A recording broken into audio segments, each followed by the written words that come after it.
Welcome to Jeeva's cooking. இந்த இதில் என்ன பார்க்க போகிறோம் அப்படின்னா உளுந்து புட்டு எப்படி செய்யலாம் அப்படின்னா, நான் வந்து வெள்ளை உளுந்து எடுத்துருக்கேன். ஒரு 1.5 கப் அளவுக்கு வெள்ளை உளுந்து, ஒரு 3/4 கப் அளவுக்கு பச்சரிசி. இப்போ இதை நான் என்ன பண்ண போகிறேன் அப்படின்னா, தனித்தனியாக வறுக்க போகிறேன். இதை தனியாக வறுக்கணும், இதை தனியாக வறுக்கணும். வறுத்து எடுத்துகிட்டு என்ன பண்ணலாம் அப்படிங்கிறத பார்க்கலாம்.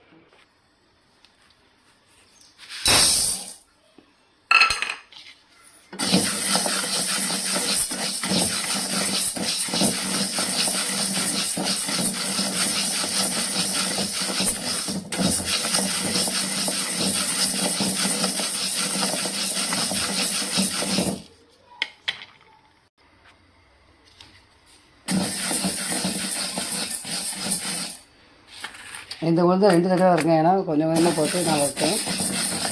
நல்லா மணம் வரும்போது நம்ம என்ன பண்ணிடலாம், கொஞ்சம் கலர் மாறி மணம் வரும்போது நம்ம முடிச்சுக்கலாம்.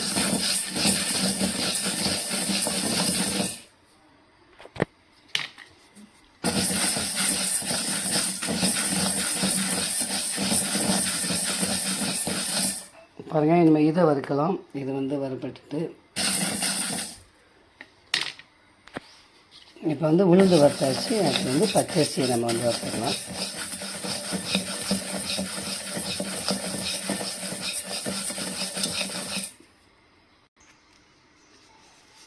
பாருங்கள், அரிசி வந்து நம்ம வந்து வறுத்தாச்சு. இப்போ வந்து இதை வந்து தனித்தனியாக நம்ம என்ன பண்ணணும், பவுடர் பண்ணணும். இப்போ வந்து உளுந்து வறுத்தாச்சு, அரிசி வறுத்தாச்சு. நல்லா ஆறட்டும், பவுடர் பண்ணிவிட்டு என்ன செய்யலான்னு பார்க்கலாம். இப்போ ஃபஸ்ட்டு உளுந்து நம்ம வந்து அரைச்சிக்கலாம். இதை அரைக்கும் போது நான் வந்து என்ன பண்ணியிருக்கேன்னா, 2 ஏலக்காய் போட்டுக்கிட்டேன். போட்டு இதை வந்து நல்லா மையாக அரைச்சிடலாம். இப்போ பாருங்கள், நல்லா மாவு வந்து நம்ம வந்து அரைச்சி எடுத்துட்டோம். இப்போ இதை வந்து நம்ம என்ன பண்ணணும் அப்படின்னா, கொஞ்சம் கொஞ்சமாக தண்ணி விட்டு பிசையணும். லைட்டாக தண்ணி தொளிச்சு பிசைங்க.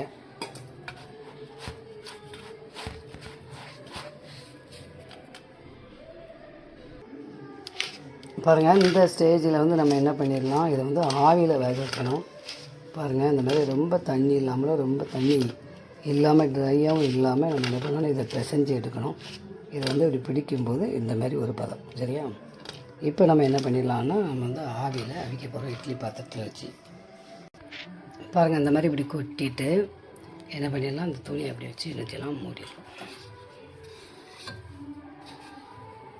இப்போ வந்து இட்லி பாத்திரத்தை மூடிடலாம். பாருங்கள், இப்போ மூடியாச்சு. நல்லா ஒரு 10-15 நிமிஷம் நல்லா கொதித்து வேகட்டும். அதுக்கப்புறம் என்ன பண்ணலாம் அப்படிங்கிறத பார்க்கலாம்.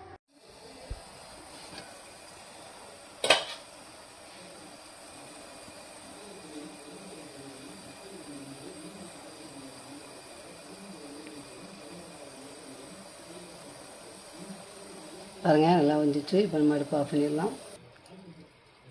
இதை அப்படியே எடுத்து இந்த தட்டில் கொட்டிடலாம்.